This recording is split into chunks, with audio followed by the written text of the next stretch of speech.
Hey, what's up, everyone? I kind of got this idea because I was at store recently, and the last couple of times I was at the gun shop, I very nearly purchased a Beretta Bobcat in stainless steel. I have been wanting a 22 caliber Beretta Bobcat for a while now, and I'm a sucker for stainless steel. And I almost bought one. And I said, "No, I better not." Then I almost bought it. And I said, "No, I better not." Then I went to the store. I was just about to pull the trigger, no pun intended. And I ended up getting a Thompson Contender because the price was better. The Contender was really cheap, and the Beretta was kind of selling for what it's supposed to sell for. And on top of that, I've been on the hunt for a Beretta 950. Now you might say, "Yeah, you already got one here," but no, I'm looking for one in. This is a 22 short actually. I'm looking for one in a much larger, hard-hitting caliber, like 25 ACP. Yeah, but anyway, enough of my jokes. So it kind of got me thinking about most guns. I really like most guns. Love most guns. I like little tiny guns, and I love Berettas. So there are some times when the two of them kind of cross over each other. Now I have some other Berettas that are kind of on the small side, but not really mouse gun territory. So just thought I'd share these because let's put these over here for a little while. Because they're just really cool. Now you might not want to carry this as your main carry piece. You might want it just for just for like fun at the range, or just like a cool collectible. But who knows? Maybe a backup gun. But this is a really cool one. This is a Beretta 950. I'm not sure if it's the B or the BS, to be honest with you. I think it might be a BS. And this has a tip-up barrel. I've actually had this in a video before. Look at that. It's not closing. Oh, there we go. So I've had this in a video before. Really, really cool. Just love this gun. And like I said, it's a safety check, by the way. It's got the mag release on the heel. 22 short. I believe it holds 7 rounds, if I'm not mistaken. And cool little gun. So I really like to get a 25 because this thing would kind of hide in your pocket. I know some people don't like the idea of a 25, but I'm kind of crazy like that. I kind of like 25. I like 22 short too, though. I have a bunch of guns that shoot 22 short. I'm strange. I don't know. But, one of the things about the mouse guns is people kind of worry about them, and some of them are kind of crappy. Like when you look at like Jimenez gun, or what are some of the other ones? Davis, those companies, those are pieces of junk, but these things are rock solid. I mean, they're just awesome guns. I love Berettas, and they're just made so well. And even though they're small, they're actually comfortable. It's the strangest thing. Now, that's probably the least comfortable of the ones here. Now, right here, we have the Bobcat coming up, and then we have the Tomcat. Now, this one is the Beretta 21A. And as you can see here, this one is in the mighty 25 ACP.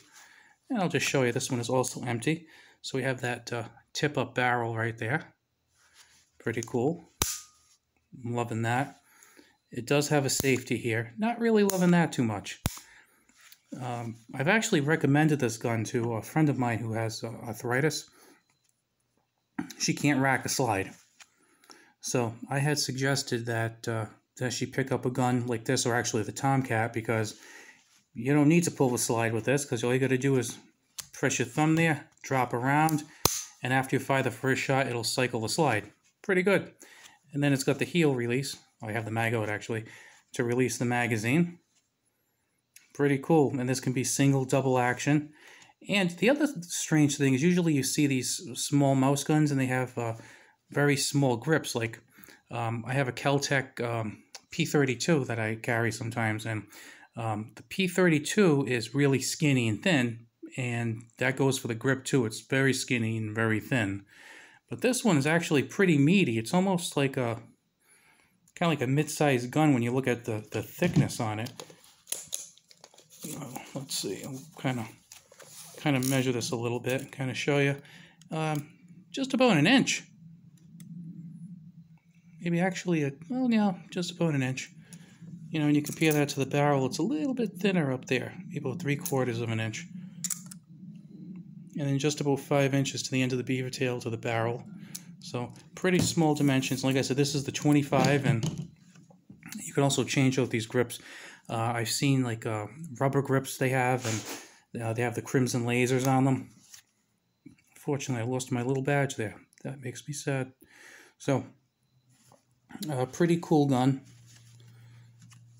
Trigger pull, not bad. It's long, but it's crisp.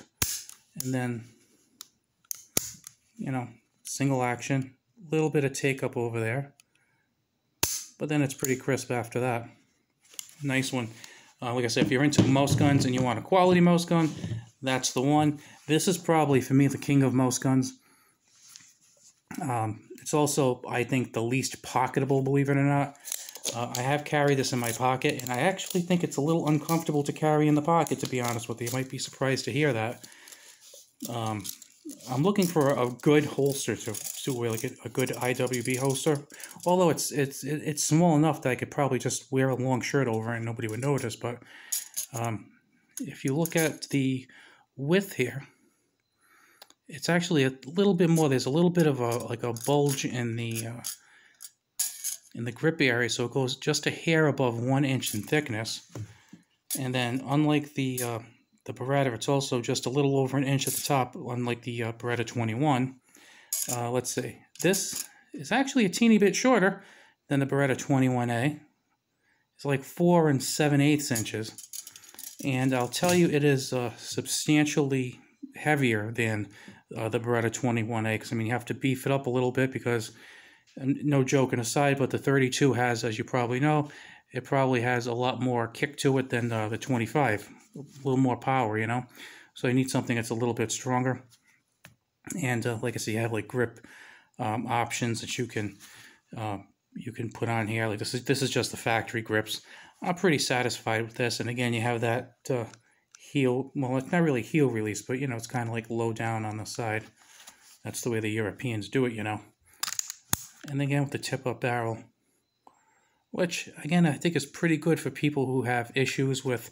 I mean, if you're somebody who wants to have a firearm, but you're recoil sensitive, this would be one of your choices, right here.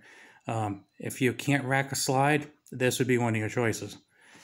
If you can't, you know, pull a real heavy trigger, like, you know, something like a P64, that's probably the worst handgun trigger on the face of God's green earth.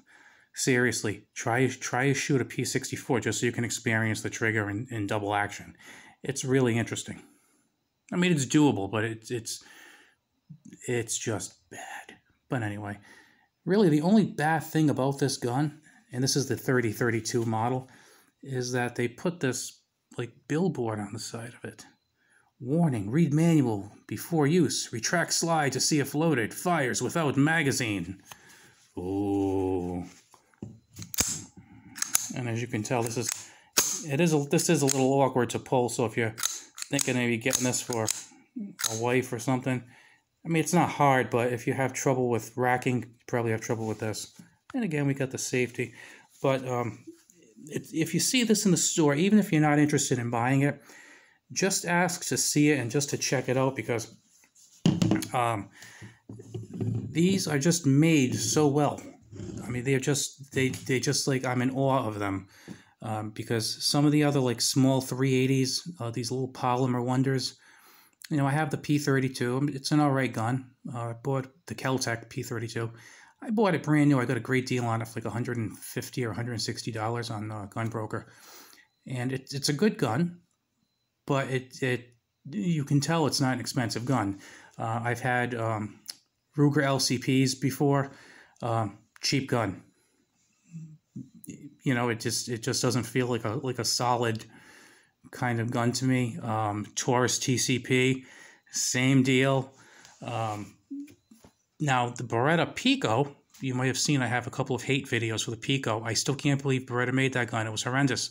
But that actually seemed like it had decent build quality. It was poorly designed, but if you felt it, you felt like you were actually kind of holding a Beretta. Materials-wise, again, not design-wise, because it had a really strange, goofy everything to it. It was a little too rounded. It's like it was going to jump out of your hands when you shot it. these you can actually hold on to them. And like I said, part of it is that you have a really thick grip there. You know, it doesn't feel like it's going to jump out of your hands. And like I said, I'm pretty big, and I get 2 full fingers on it. You know, no problem there with 2 full fingers. On this one, I get just a hair more on this one. And then I'm sure Pierce must make grips that you can put at the end of the magazine so you even get a little bit of your pinky on it. So, you know, between getting 2 full fingers, maybe a Pierce grip, and then you have that beaver tail kind of locking in, you know, it's pretty good. Of course, you got to be careful. Your finger can go ahead with the barrel. But anyway, just wanted to encourage you to look at these guns if you haven't already, because you might see something in 22 short or 25 or 32, and then just kind of like get disgusted by them and say, ah, that's not my thing. But seriously, if you have a friend with one who has one, try it out. If you have them at a range where you shoot for rent, try renting one. If you're in a gun shop, you know, just ask to see it. Check it out. They're really well made. I think you will be impressed, even if you don't want to buy it. I think you'll be impressed with what you get for the price and the build quality. But again, I am the most biased person you will meet when it comes to Berettas because I love them. Anyway, all of you have a good day, and I have some cool stuff coming up in the mail over the next 3 or 4 days that I'm going to be doing some videos on that are a little odd, and I think a lot of you are going to be interested. So I'll talk to you later.